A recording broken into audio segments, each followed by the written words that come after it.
Good morning friends, હું પૂજા ma'am તમારું હાર્દિક સ્વાગત કરું છું. તો આજના આપણા લેક્ચરમાં આપણે ગયા લેક્ચરમાં શું ભણ્યા છે થોડુંક એનું રિવિઝન કરી અને આગળ વધીશું. તો લાસ્ટ લેક્ચરમાં આપણે ચેપ્ટર 3 દ્વિગલ સ્ટાર્ટ કર્યું હતું, જેના લેખક આઈ.કે. વીજળીવાળા, જે ભાવનગરના ખ્યાતનામ ડોક્ટર છે, અને એમના જીવનની જ એક વાત મેં તમને કહેલી. અને સાહિત્ય કથા છે બોધ કથા. બોધ કથા એટલે જેમાંથી આપણને આપણા જીવનમાં કંઈક શીખવા મળે અને આપણા જીવનમાં ઉતારવા લાયક કોઈ વાત મળે, એને બોધ કથા કહે છે. તેમાં આપણે જોઈ હતી પહેલી મૂર્તિ, બરાબર ને? મૂર્તિ જોયું હતું. મૂર્તિમાં શું હતું કે એક શિલ્પીકાર હતો, જે એક ગામમાં નવા મંદિરનું નિર્માણ થઈ રહ્યું હતું. તો એ મંદિરના નિર્માણ કાર્યમાં મૂર્તિકાર એટલે કે શિલ્પીકાર મૂર્તિ બનાવી રહ્યો હતો. તો એક માણસને જોવાની ઈચ્છા થઈ કે આ માણસ કેવી રીતે મૂર્તિ બનાવે છે, તે જોવાની ઈચ્છા થઈ. એટલા માટે તે જોવા જાય છે. ત્યારે એ જુએ છે કે શિલ્પીકાર કેટલો એકાગ્રતાથી આરસપાળના પથ્થરમાંથી તે મૂર્તિ બનાવી રહ્યો હોય છે. સાથે સાથે થોડીક વાર ત્યાં બેઠે છે, પછી જોવે છે ઓલો માણસ કે અહીંયા તે એની બાજુમાં તે એની જેવી ડીટો ટુ ડીટો કોપી એક બીજી મૂર્તિ હોય છે. એટલે ઓલા માણસ તે રહેવાયું નહીં. એટલે શિલ્પીકારને પૂછે છે કે આ એક જ મંદિરમાં બે સરખી મૂર્તિની જરૂર છે? ત્યારે શિલ્પીકાર ના પાડે છે અને કહે છે કે આ મૂર્તિમાં થોડુંક અમથું નુકસાન થયું છે, એટલા માટે નવી મૂર્તિ બનાવી રહ્યો છું. એટલે ઓલા માણસે આખી મૂર્તિનું નિરીક્ષણ કર્યું, ઓબ્ઝર્વેશન કર્યું, પણ એને ક્યાંય નુકસાન દેખાણું નહીં. પછી શિલ્પીકારને પૂછે છે કે આમાં તો મને ક્યાંય કઈ જગ્યાએ નુકસાન ન દેખાતું. ત્યારે શિલ્પીકાર કહે છે કે એના નાક પાસે થોડોક અમથો ઘસરકો આવેલો છે. પછી એને બહુ બારીકાઈથી જોયું, ત્યારે એને ખબર પડે છે કે નાનો અમથી સ્ક્રેચ નાક આગળ છે. પછી એને પૂછે છે ઓલો માણસ કે આ મૂર્તિ ક્યાં રાખવાની છે? એટલે શિલ્પીકાર કહે છે કે ઓલા પહેલા સામે 20 ફૂટ ઊંચા સ્તંભ ઉપર, થાંભલા ઉપર મૂકવાની છે. એટલે આ માણસ એમ કહે છે કે તમે ખરા છો માણસ? એ કે હું આટલી બાજુમાંથી જોઉં છું, છતાં મને ખબર નથી પડતી કે આ નાનો અમથો ઘસરકો છે.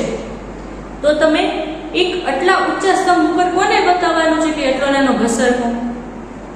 ત્યારે શિલ્પીને ખૂબ જ સરસ જવાબ આપે છે કે કોઈ જાણે કે ન જાણે, પણ હું અને મારો ઈશ્વર જાણીએ છીએ કે આમાં એક નાનો ઘસરકો છે.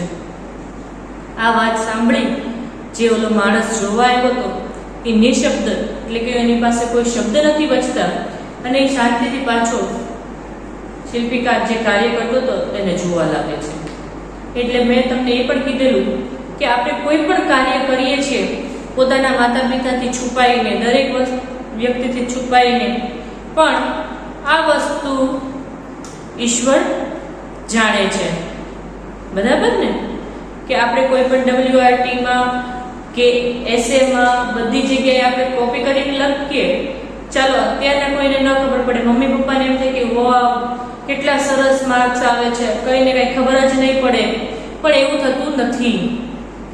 એનું ભોગવવું પડે છે, પાછળથી ભોગવવું પડે છે, બરાબર? તો આપણે કાંઈ પણ કામ કરીએ તે કામ ઈશ્વર જોવે છે.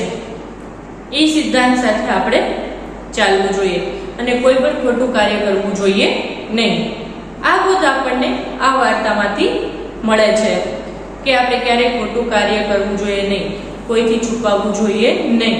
કારણ કે આપણે કોઈને કહીએ કે ના કહીએ, કોઈ જોવે છે કે નથી જોતું, પણ તમને અને તમારા ઈશ્વરને ખબર હોય છે કે તમે આ ખોટું કાર્ય કર્યું. હવે આગળ વધીએ તો બીજું આ ચેપ્ટરમાં બીજી વાર્તા છે સ્વમૂલ્યાંકન. સ્વમૂલ્યાંકન રીડિંગ સરખી રીતે કરજો. સ્વમૂલ્યાંકન. તો સ્વમૂલ્યાંકન એટલે શું? બીજી વાર્તા સ્વ મૂલ્યાંકન.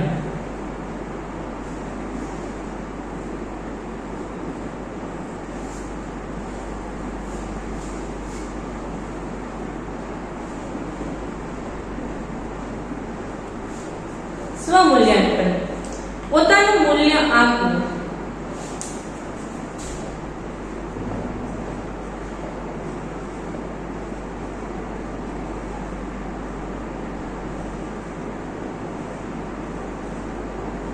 પોતાનું મૂલ્ય આંકવું. પોતાનું મૂલ્ય આંકવું એટલે શું? જેને આપણે સેલ્ફ એનાલિસિસ કહીએ તે. WRT, તમારી એક્ઝામ, એ બધું શું છે? તમારું સેલ્ફ એનાલિસિસ જ છે કે તમે લોકો કેવું ભણ્યા છો, તમને કેટલું આવડ્યું છે, કેટલું નથી આવડ્યું, એ બધાનું તારણ એ એક્ઝામ ઉપર છે. એટલે સેલ્ફ એનાલિસિસ, તમારું ખુદનું સેલ્ફ એનાલિસિસ થાય છે કે તમને લોકોને કેટલું આવડ્યું કે નહીં. બરાબર? તો સ્વમૂલ્યાંકનમાં કંઈક આવી કંઈક વાત છે કે એક માણસ હોય તે એક સ્ત્રીના ઘરે લોન ઘાસ કાપવાનું કામ કરતો હતો અને કામ કરતા કરતા કામ કરીને જાય છે. પછી તે પબ્લિક બૂથમાંથી, પહેલા કઈ રીતે આપણી પાસે જેમ મોબાઈલ ફોન હોય બધા પાસે, એવી રીતે મોબાઈલ ફોન નહોતા, STD હતા, એટલે બધા ફોન કરવા માટે જાય. પબ્લિક ફોન હતા એટલે પબ્લિક ફોનમાંથી જેના ઘરે કામ કરવા જાય છે એના ઘરે ફોન કરે છે અને એને ત્યાં જઈને પૂછે છે કે અને અજાણ્યા વ્યક્તિથી અને કેવી રીતે પોતાનું સેલ્ફ એનાલિસિસ કરે છે એ ફોન દ્વારા, તેનું આખું ચિતાર આપણને આ વાર્તામાં કહ્યું છે. તો આપણે ચેપ્ટર જોઈએ તો પરદેશની વાત છે, ઇન્ડિયાની વાત નથી, આઉટ ઓફ ઇન્ડિયાની વાત છે. ત્યાંના એક સ્ટોરમાં એક યુવક દાખલ થયો. યુવક એટલે યંગ મેન. સ્ટોરમાં એટલે જનરલી પબ્લિક સ્ટોર હોય, કરિયાણાની સ્ટોર હોય, એવા સ્ટોરમાં તે આવ્યો. દુકાનદાર સાથે નમ્રતાથી વાત કરીને તેણે પબ્લિક ફોન વાપરવાની મંજૂરી માંગી. ત્યાં જઈ, સ્ટોરમાં જઈ અને સ્ટોરના માલિક પાસેથી નમ્રતાથી, વિનમ્રતાથી, હમ્બલ થઈને એણે હમ્બલ રીતે પૂછ્યું. જે પબ્લિક ફોન હતો કે જે બધા જ વાપરી શકે, વાપરે એના મિનિટ ઉપર ત્યારે પૈસા દેવાના થતા હતા કે આટલી મિનિટ વાપરીએ તો આટલા રૂપિયા થાય, એવી રીતે ચાર્જીસ લાગતા હતા. તો અહીંયા પણ એવી રીતે પબ્લિક ફોન વાપરવાની મંજૂરી માંગી. દુકાનદારે હા પાડી. યુવકના હાથ મેલા અને ખરાબ હતા એટલે એ સ્પીકર ફોન પર વાત કરતો હતો. યુવકના હાથ ગંદા હતા, ખબર નહીં શું કામ ગંદા હતા, પણ હાથ ગંદા હતા એટલે એને સ્પીકર ઉપર વાત કરી. અન્ય કોઈ ગ્રાહક એ સમયે સ્ટોરમાં હાજર ન હોવાથી દુકાનદાર એની વાત ધ્યાનથી સાંભળી રહ્યો હતો. એવા સમય આવ્યો હશે કે જ્યારે સ્ટોરમાં કોઈ માણસ નહોતું, એટલે હવે દુકાનદાર એ નવરો હતો એટલે ઓલા પબ્લિક ફોનમાંથી કોને ફોન કર્યો એ ધ્યાનથી એની વાતચીત સાંભળતો હતો. સામા છેડે કોઈ સ્ત્રી વાત કરી રહી હતી. સામે કોઈક સ્ત્રી વાત કરી રહી હતી. યુવકે કહ્યું, મેડમ, તમે મને તમારે ત્યાં લોન કાપવાનું કામ આપી શકો ખરા? હવે લોન એટલે ઘાસ.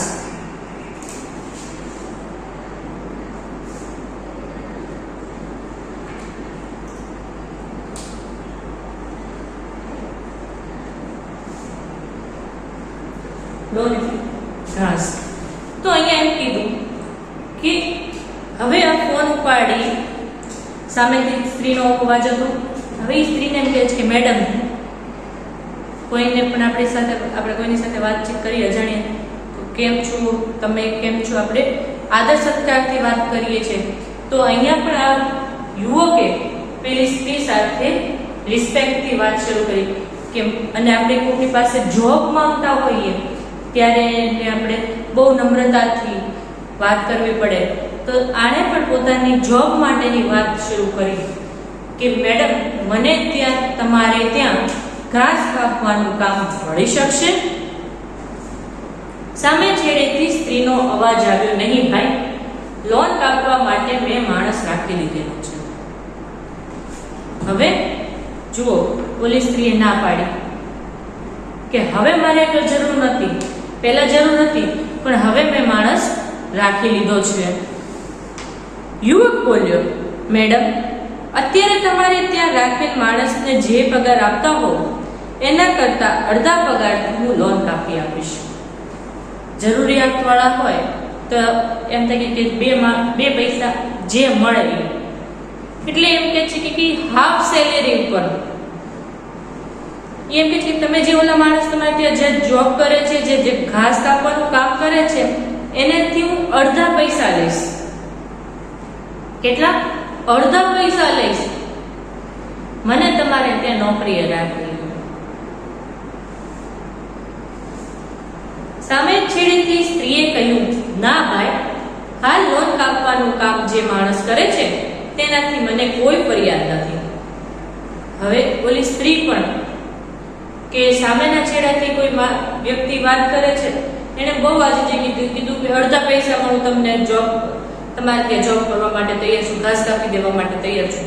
પણ આ સ્ત્રીએ ના પાડી કે મારે ત્યાં જે કામ કરે છે ને એ માણસ બરાબર છે, યોગ્ય છે, મારે એની પાસેથી કામ છોડાવવું નથી. એ મારી માટે પરફેક્ટ છે ને મને કોઈની પ્રત્યે ફરિયાદ પણ નથી કે આવું નથી કરતો, તેવું નથી કરતો, વ્યવસ્થિત કામ કરે છે એટલે મને એની પ્રત્યે કોઈ ફરિયાદ નથી. એટલે મારે તો એને કમ્પલસરી મારે ઈ જ રાખવો છે. યુવકે કહ્યું, મેડમ લોન કાપવાની સાથે હું ઘરની આજુબાજુનો રસ્તો પણ સાફ કરી આપીશ અને એ માટે કોઈ વધારાની રકમ પણ નહીં. હવે ઓલા માણસને જરૂરિયાત હશે એટલે એમ કે છે કે મેડમ તમારી ત્યાં જે લોન કાપે છે એનાથી અડધો પગાર તો હું લઈશ, પણ સાથે સાથે હું આજુબાજુનો રસ્તો પણ હું તમને વ્યવસ્થિત સાફ કરી દઈશ અને એની માટે કોઈ એક્સ્ટ્રા પૈસા પણ નહીં માંગુ, પણ પ્લીઝ મને તમારે ત્યાં નોકરીએ રાખી લ્યો. પેલી સ્ત્રીએ જવાબ આપ્યો, ના ભાઈ. પાછી ઓલી સ્ત્રીએ ના પાડી. બોલો એટલે આજે દીકરી કીધું કે અડધી સેલેરીમાં કામ કરીશ, એક્સ્ટ્રા કામ કરી દઈશ, તો પણ એણે હા ન પાડી. ના ભાઈ, આભાર, મને હમણાં બીજી કોઈ વ્યક્તિની જરૂર નથી. મેં રોકેલા માણસથી મને પૂરો સંતોષ છે. શું કહે છે કે જે માણસ મારે ત્યાં જોબ કરે છે એ પરફેક્ટ વર્ક કરે છે, તો મને બીજા વ્યક્તિની જરૂર શું કામ હોય? હું બરાબર પૈસા આપું છું, તે બરાબર કામ કરે છે, મને કોઈ બીજા વ્યક્તિની જરૂર નથી. આટલી વાતચીત પૂરી કરીને ખુશખુશાલ ચહેરે યુવકે ફોનનું સ્પીકર બંધ કર્યું. ઓલી સ્ત્રીએ તો ના પાડી દીધી ને ફોન મુકાઈ ગયો. ફોન પક્યો તો ઓલો છોકરો ખુશ થઈ ગયો. ઓલો યુવક ખુશખુશાલ ચહેરે એને ફોન મૂક્યો. જે જોબ માટે આજીજી કરતો હતો, અડધી સેલેરીમાં કામ કરવા માટે તૈયાર હતો, એક્સ્ટ્રા વર્ક વિધાઉટ પે કામ કરવા માટે તૈયાર હતો, છતાં પણ એને ફોન મૂક્યો ત્યારે ખુશ હતો. શું કામ? દુકાનદારનો ફરી એકવાર આભાર માની તે જવાની તૈયારી કરતો હતો. હવે દુકાનદારને આભાર માનીને થેન્ક યુ, તમે મને ફોન યુઝ કરવા દીધો તે બદલ તમારો આભાર. હવે યુવક ત્યાંથી જતો હતો ત્યારે દુકાનદાર એને કંઈક પૂછે છે. એ જ વખતે દુકાનદારે એને પાસે બોલાવ્યો. એની બધી વાતચીત સાંભળી એ પણ ખુશ થઈ ગયો હતો. હવે સ્ટોરમાં બીજું કોઈ વ્યક્તિ જ નહોતું એટલે દુકાનદાર ફ્રી હતો એટલે એને બધી વાતચીત સાંભળી અને ફોન પણ સ્પીકર ઉપર હતો. એટલે બંનેની જે કન્વર્ઝેશન હતી એ કન્વર્ઝેશન એણે સાંભળી હતી અને એણે નક્કી કર્યું કે આ બંને વચ્ચે આને જોબ જોવે છે, ઓલી એને જોબ દેવા માટે તૈયાર નથી, આને જોબની જરૂરિયાત છે, ચાલો હું એને જોબ આપું. પેલી સ્ત્રીએ કામ આપવાની ના પાડી છતાં યુવકના ચહેરા પર નિરાશાની રેખા નહોતી. એટલે આ દુકાનદારને નવાઈ લાગી કે ઓલીએ ના પાડી છતાં નિરાશ ન થયો અને હસતા મોઢે ફોન મૂક્યો. એટલે આ પોતાના કામ પ્રત્યે કેટલો નિષ્ઠાવાન હશે તે એણે ધારી લીધું હતું કે એણે ફોન મૂક્યો તોય હસતા હસતા મૂક્યો. નિરાશ જરા પણ ન થયું ઓલી સ્ત્રીએ ના પાડી તોય કે જરાય ઉદાસ પણ નહોતો થયો. ટૂંકમાં એની એક કુમારી એને સ્પર્શી ગઈ. તે રીતે કુમારી એને સ્પર્શી ગઈ.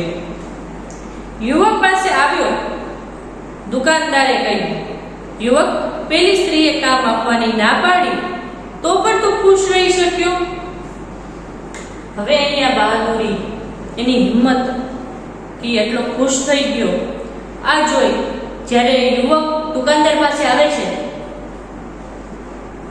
ત્યારે યુવક પેલી સ્ત્રીએ કામ આપવાની ના પાડી છતાં તું ખુશ છો એ વાત મને ખૂબ જ ગમી છે તેવું તેણે કહ્યું. એણે ભલે ના પાડી હોય પરંતુ હું તને કામ આપવા માટે તૈયાર છું, મારે ત્યાં કામ કરીશ? આવું દુકાનદાર પૂછ્યું.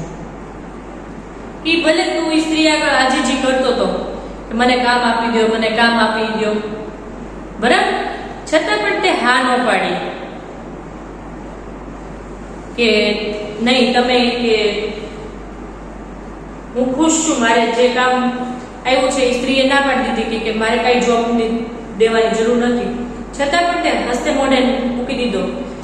એટલે મને એવું લાગે છે કે તને જોબની જરૂરિયાત છે તો હું તને જોબ આપવા માટે તૈયાર છું, તું મારે ત્યાં જોબ કરીશ? એવું દુકાનદાર યુવકને પૂછે છે. યુવક હસતા હસતા બોલ્યો, નહીં સર. હવે દુકાનદારને નવાઈ લાગે છે કે અત્યાર સુધી પેલી સ્ત્રી પાસે આજીજી કરતો હતો, હાફ સેલેરીમાં એક્સ્ટ્રા વર્ક સાથે કામ કરવા માટે તૈયાર હતો, ને હું એને ઓફર આપું છું કે મારે ત્યાં જોબ કરીશ તો એ મને ના પાડે છે. એ પાછું હસતા હસતા ના પાડે છે, નહીં સર, હું જ એ મેડમને ત્યાં કામ કરું છું. આ તો મારું કામ કેવું છે એ તપાસવા માટે જ મેં એમને ફોન કરેલો. હવે જો શું કહે છે, કેમ એને ત્યાં જે લોન કાપવા વાળો માણસ છે ને એ હું પોતે જ છું. હું જ એમને ત્યાં જોબ કરું છું, પણ હું એને ત્યાં જોબ કરું છું અને મારા કામથી એમને સંતોષ છે કે નહીં, હું કામ બરાબર કરું છું કે નહીં, એ જાણવા માટે મેં એને ફોન કરેલો. અને મારા કામ અંગેનો મને ખ્યાલ આવે કે હું જે વર્ક કરું છું તે બરાબર કરું છું કે નથી કરતો તે જાણવા માટે મેં ફોન કર્યો હતો. દુકાનદારને નિર્દોષ સ્મિત આપીને એણે વિદાય લીધી. દુકાનદાર એને જતો જોઈ રહ્યો અને ક્યાંય સુધી તે યુવકની સ્વમૂલ્યાંકનની રીતને બિરદાવતો રહ્યો. હવે શું કહે છે કે ઈ સ્વીટ સ્માઇલ આપીને ત્યાંથી જતો રહે છે અને દુકાનદાર તેને જતા જોઈ રહ્યો અને ક્યાંય સુધી તે યુવકના સેલ્ફ એનાલિસિસ માટે તે વિચારતો રહી ગયો કે આ વ્યક્તિ કેવો છે કે જે પોતાના જ કામનું સેલ્ફ એનાલિસિસ કરે છે તે તેણે જોયું હતું.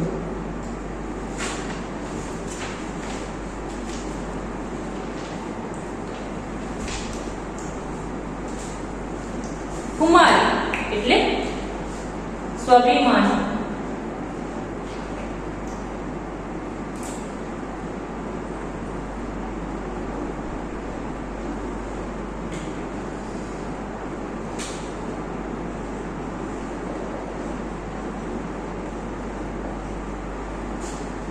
સ્વાભિમાન ની ભાવના.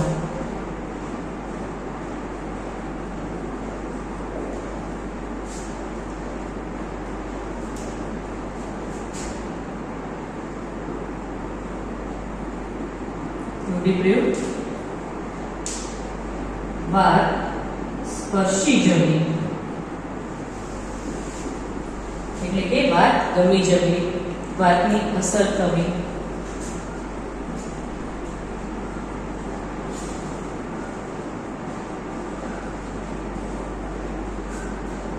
બીજું છે વિદાય લેવી.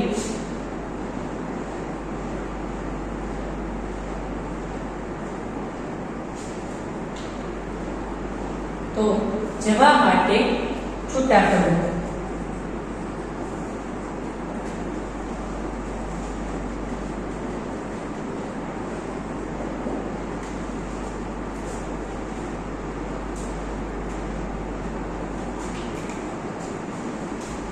તો અભ્યાસના પ્રશ્નો જોઈએ તો નીચેના પ્રશ્નોના ઉત્તર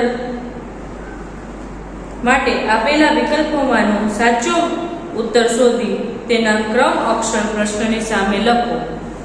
તો આપણે ક્રમ અક્ષરની સામે લખવાની જરૂર નથી, સીધો ક્વેશ્ચન લખી અને સીધો આન્સર લખવાનો છે. 20 ફૂટ ઊંચા સ્તંભ પર શાની સ્થાપના કરવાની હતી? ક પરમેશ્વરની, ખ મૂર્તિની, ગ ચિત્રની, ઘ ગણપતિની. તો જવાબ આવશે ખ મૂર્તિની.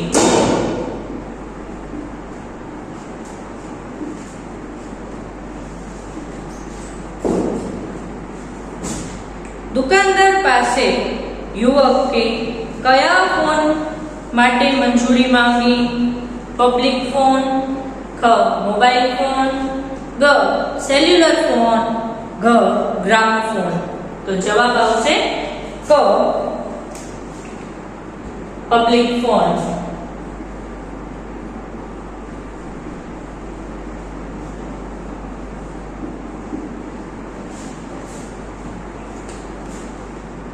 ત્રણ દુકાનદારને યુવકનો કયો ગુણ સ્પર્શી ગયો? સ્વચ્છતાનો, નમ્રતાનો, ખુમારીનો, વફાદારીનો. ચલો એક જવાબ તમે આપો કે કયો જવાબ આવશે. તો એ જવાબ તમારે સાચો તમારે લખવાનો છે. દુકાનદારને યુવકનો કયો ગુણ સ્પર્શી ગયો? સ્વચ્છતાનો, નમ્રતાનો, ખુમારીનો કે વફાદારીનો? હવે બીજું છે નીચેના પ્રશ્નોના ઉત્તર એક એક વાક્યમાં આપો. શિલ્પી શું કરી રહ્યો હતો? શિલ્પી શું કરી રહ્યો હતો? લાસ્ટ લેક્ચરમાં આપણે ભણ્યા હતા ને કે શિલ્પી શું કરી રહ્યો હતો? તો શિલ્પી એકાગ્રતાથી આરસ પહાડના પથ્થરમાંથી મૂર્તિ ઘડી રહ્યો હતો. શિલ્પી એકાગ્રતાથી આરસ પહાડના પથ્થરમાંથી મૂર્તિ ઘડી રહ્યો હતો. બાજુમાં પડેલી મૂર્તિને શું નુકસાન થયું હતું? બાજુમાં પડેલી મૂર્તિને શું નુકસાન થયું હતું? શું થયું હતું? યસ, બાજુમાં પડેલી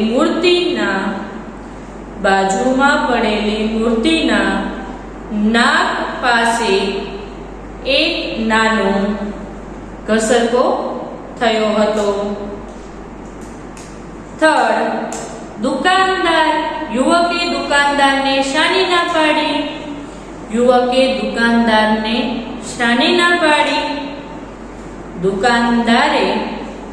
દુકાનદારે યુવકને કામ આપવા માટેની તૈયારી બતાવી ત્યારે યુવકે દુકાનદારને ત્યાં કામ કરવાની ના પાડી.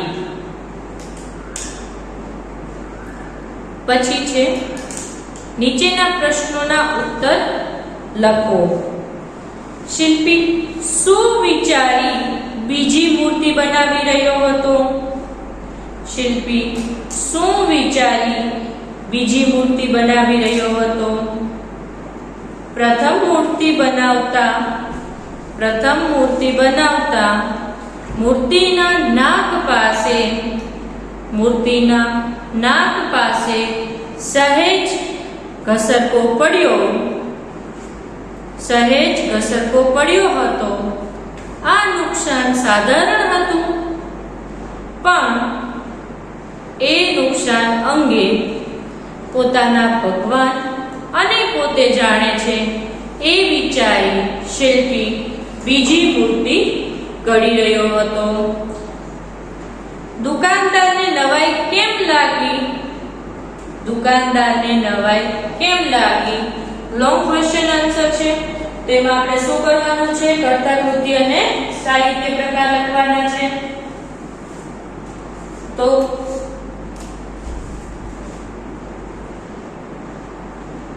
કર્તા આઈકે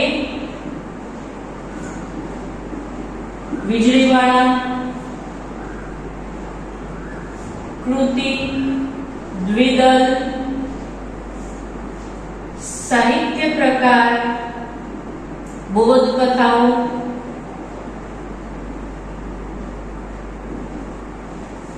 પ્રસ્તાવના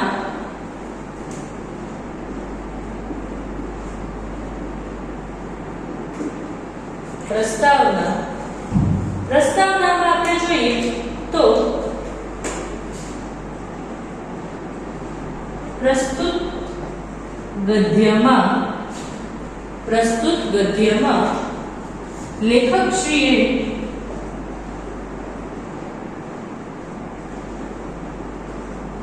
બે બોધકથા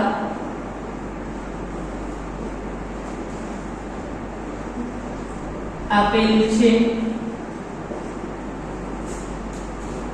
પહેલામાં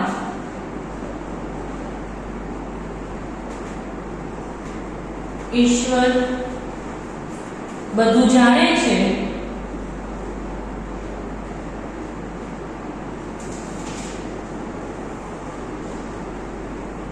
અને બીજામાં સ્વમૂલ્યાંકનની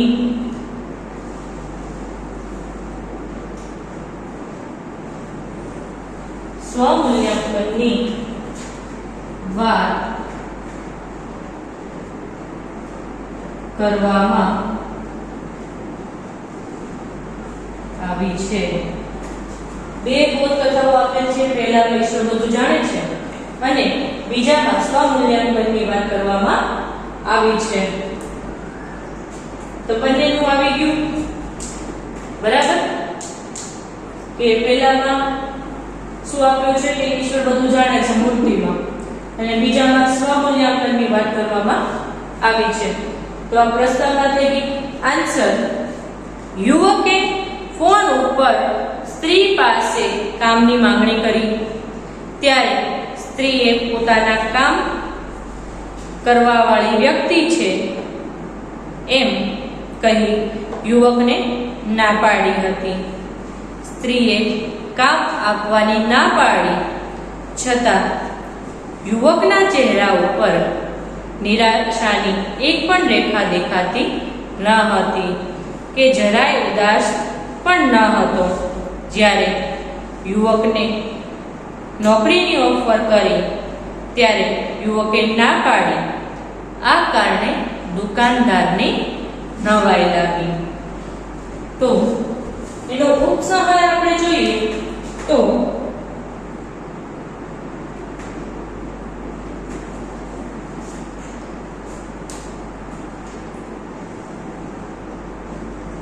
પ્રસ્તુત ઉત્તરમાં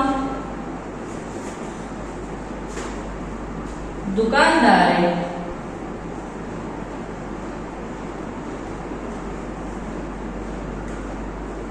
નોકરી આપવાની વાત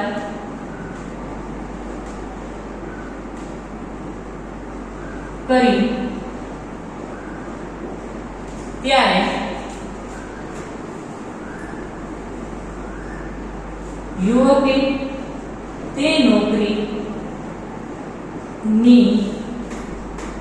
ના પાડી, તેથી દુકાનદારને નવાઈ લાગે છે. આ ઉપસાર છે. પ્રસ્તાવના આખા ચેપ્ટરમાં જેટલા લોંગ ક્વેશ્ચન આન્સર આવે તેમાં કર્તવ્ય સાહિત્ય પ્રકાર સેમ આવશે અને પ્રસ્તાવના સેમ આવશે, પણ ઉપસાર દરેક આન્સરનો અલગ આવશે. તમારે પણ ફેરબુકમાં જે લોંગ ક્વેશ્ચન આન્સર આવે તેનો પહેલો જ ક્વેશ્ચન હોય તેમાં આ બધું લખવાનું છે, બાકી સીધો આન્સર જ લખવાનો છે. પણ WRT આવે કે એક્ઝામ આવે ત્યારે તમારે કમ્પલસરી બધા જ ક્વેશ્ચન આન્સરમાં એટલે લોંગ ક્વેશ્ચન આન્સરમાં કર્તા કૃતિ સાહિત્ય પ્રકાર પ્રસ્તાવના ઉપસંહાર લખવાના રહેશે. બરાબર? તો આગળ વધીએ. યુવકે સ્ત્રીને ફોન શા માટે કર્યો હતો? યુવકે જે સ્ત્રીને ત્યાં કામ કરતો હતો એને જ ફોન કર્યો હતો. પોતે જાણવા માંગતો હતો કે પોતાના કામથી સ્ત્રીને સંતોષ છે કે નહીં. આમ સ્વ મૂલ્યાંકન કરવા માટે યુવકે સ્ત્રીને ફોન કર્યો હતો. સ્વાધ્યાય જોઈએ તો માણસે બીજી મૂર્તિ જોઈ આશ્ચર્ય શા માટે અનુભવ્યું?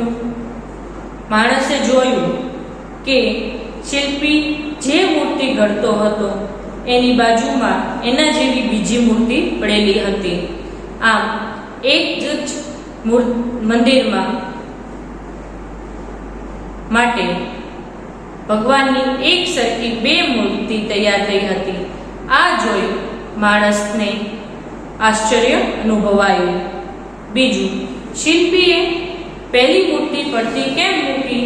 શિલ્પીએ પહેલી મૂર્તિ ઘડતો હતો ત્યારે છેલ્લી ઘડીએ મૂર્તિના નાક પાસે સહેજ ઘસરકો થઈ ગયો હતો. આમે મૂર્તિને થોડુંક નુકસાન થયું હતું. આથી ભગવાનને સાક્ષી રાખનાર અને કર્તવ્યને જ ભગવાન માનનાર શિલ્પીએ મૂર્તિ પડતી મૂકી. સ્ત્રીએ ફોન કરનાર યુવકને નોકરીએ રાખવાની શા માટે ના પાડી? યુવકે એક અજાણી વ્યક્તિ તરીકે નોકરીની જરૂરિયાત માટે સ્ત્રીને ફોન કર્યો હતો. સ્ત્રીએ ફોન પર કહ્યું કે કામ માટે એણે માણસ રોકી લીધો છે અને એના કામથી એને પૂરો સંતોષ છે. વાસ્તવમાં ફોન કરનાર યુવક પોતે એ સ્ત્રી ત્યાં જ નોકરી કરતો હતો તે જાણવા માંગતો હતો. એ સ્ત્રી એના કામથી સંતોષ છે કે નહીં. તેથી સ્ત્રીનો જવાબ સાંભળી યુવક ખુશ થઈ ગયો. સ્વમૂલ્યાંકન એટલે શું? શું તમે તમારી જાતનું સ્વમૂલ્યાંકન કર્યું છે?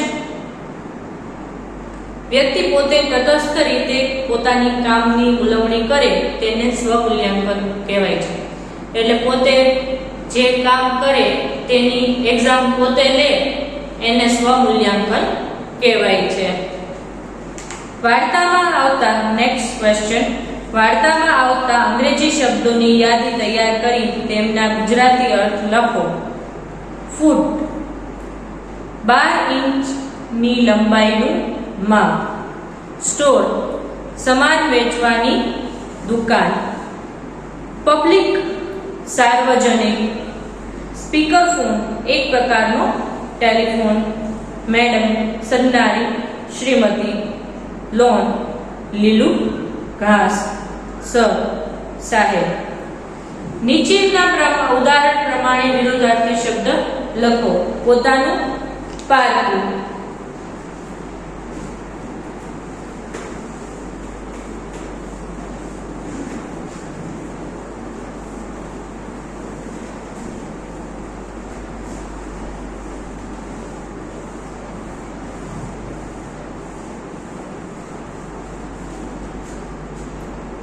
જાણ તો અજાણ.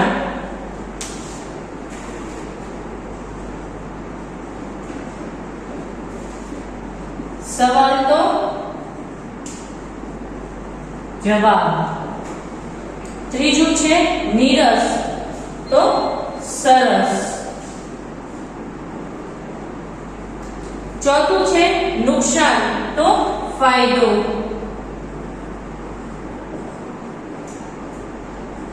પાંચમું છે ધ્યાન તો બેધ્યાન. છઠ્ઠું છે પરદેશ તો સ્વદેશ. સેવન્થ છે સંતોષ તો અસંતોષ.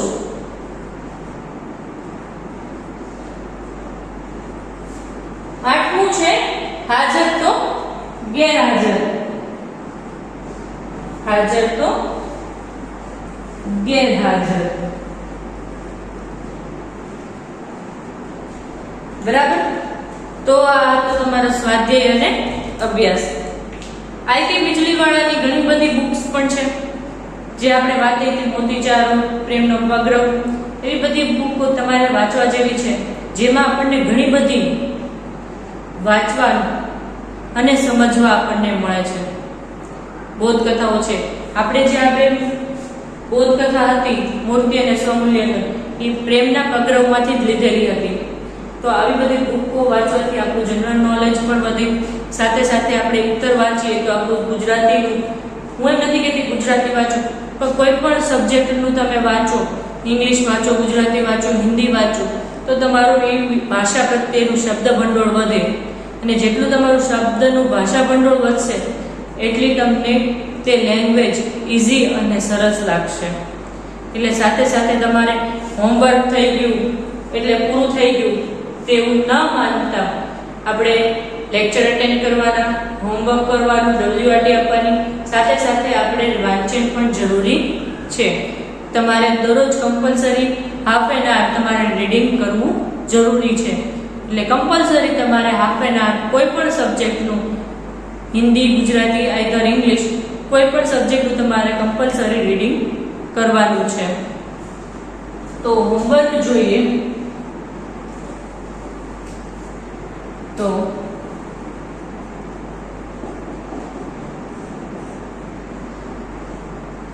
ચેપ્ટર 3 નો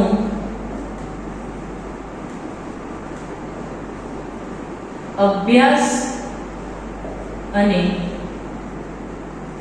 સ્વાધ્યાય ફેર બુકમાં લખો.